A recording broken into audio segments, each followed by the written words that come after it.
Nick Rowley was Chief Scientific Advisor or Chief Climate Change Advisor to Tony Blair. When it actually gets very scary, it's not actually with the warming effect. It's what the severe climate effects are going to be of that warming. And that's when we had briefings from major scientists and others at 10 Downing Street, that's when it gets very frightening. And that's when this issue is not actually about science, it's about security. It's about economic security, it's about our physical security in relation to the human population movements that may well occur if the future predictions prove even half right. There's one final sort of section of the program we haven't dealt with, and that is Durkin's underlying political thesis that global warming science will in fact penalise third world economies, restricting their access to cheap power, denying them the right of economic development. We are being told, don't touch your resource, don't touch your oil, don't touch your coal. That is suicide. The environmental movement has evolved into the strongest force there is for preventing development in the developing countries. Is the point that there's somebody keen to kill the African dream, and the African dream is to develop. As the film said, 2 billion people on the planet don't have a humble electric light bulb. Our population is going to go from 6.5 billion to 9 billion in the next 30 years. It's our responsibility to make sure not that we stop development, but that we ensure development is consistent with what the planet environmentally requires. Is the world overpopulated, Greg? The world is going from 6.5 billion to 9 billion. It'll probably return below that, and we have to slow things down. And we can do it very, very well by stimulating a sustainable economy with a lot of the clean tech and help a lot of people out of poverty, and that is wonderful. So more people is a good thing? More people is a good thing? That's your point, not mine. One of the latest articles that was handed to me here, if I can find it quickly, here it is. I found it a while ago. Now, this was under the Nixon administration. Now, this came about in 1969, presented July the 18th, 1969, and if y'all remember Henry Kissinger. Henry Kissinger. Now, I can witness this because I remember this. I remember when Henry Kissinger, I watched him all the time on the news. My brother and myself, we were always trying to keep up with the news because we were watching for prophecy to be fulfilled.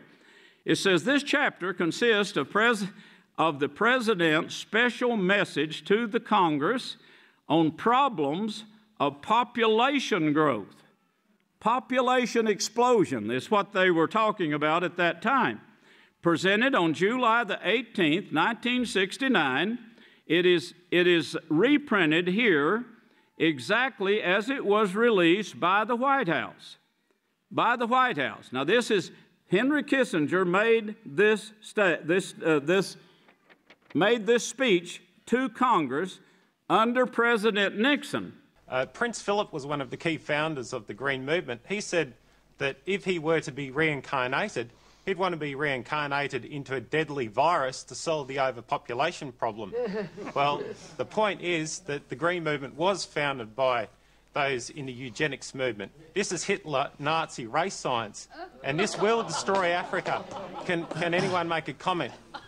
But this one now comes out in 1974. On December the 10th, 1974, the U.S. National Security Council under Henry Kissinger, remember, completed a classified 200-page study, National Security Study Memorandum 200, implications of worldwide population growth for U.S. security and overseas interests.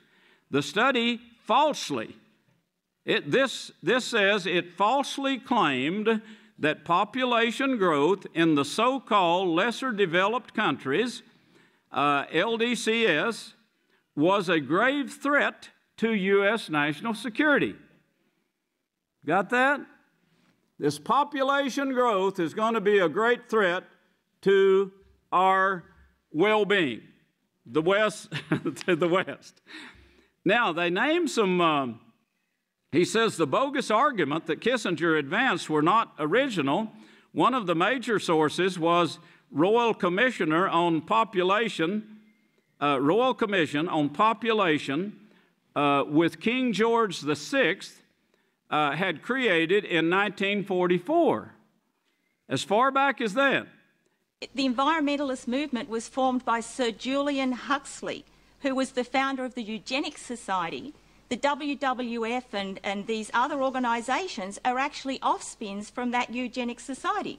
Now, what Martin Durkin is saying, that this has huge implications for the developing countries. The NSSM 200 similarly concluded that the United States was threatened by population growth in the former colonial sector.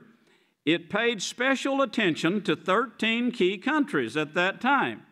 13 key countries at that time in which the United States had a special political and strategic interest, spelled OIL.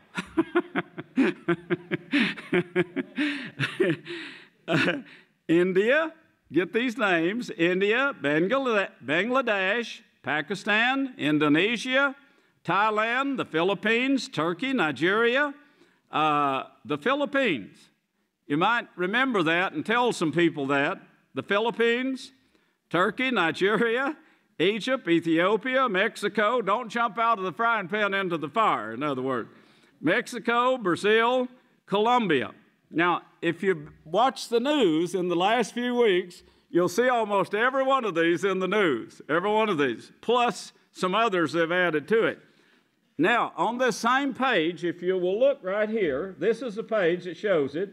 If you'll look a little, about halfway down, it says food as a weapon. Food as a weapon. Did you get that? Food, starvation, hunger, war, hunger. Nothing is just happening. Hunger is not a technological problem. The world produces enough food. So you may ask, why are there so many hungry people? Well, they're hungry people because the food is not distributed to them, it is not offered to them. Hunger is a problem of food being concentrated in the hands of the rich and powerful, and poor people not having access to them. There's a cause behind everything that's taking place here. The power was given unto these four, called the Quartet, to bring this about. Now, this was way back in 1974. Kissinger was still in office at that time.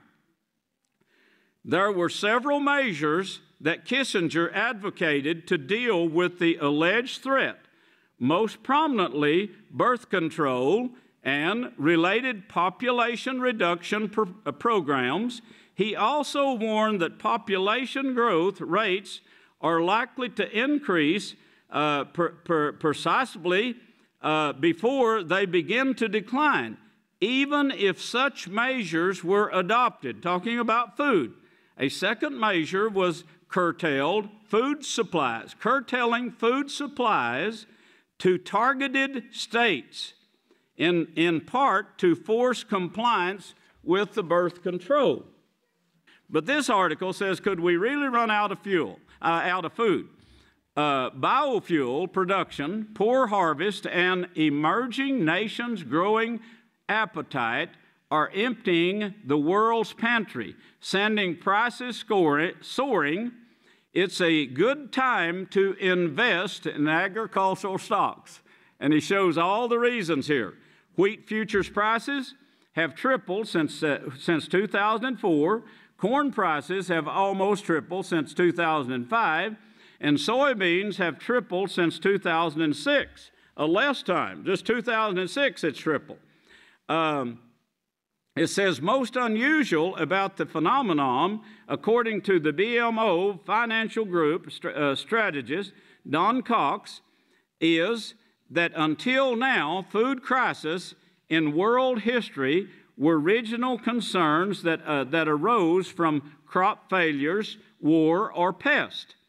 Once global trade or grains got going in the 19th century in a major way, food shortages in one country were ameliorated by imports, he said. What's happening now is a lack of supply everywhere at once.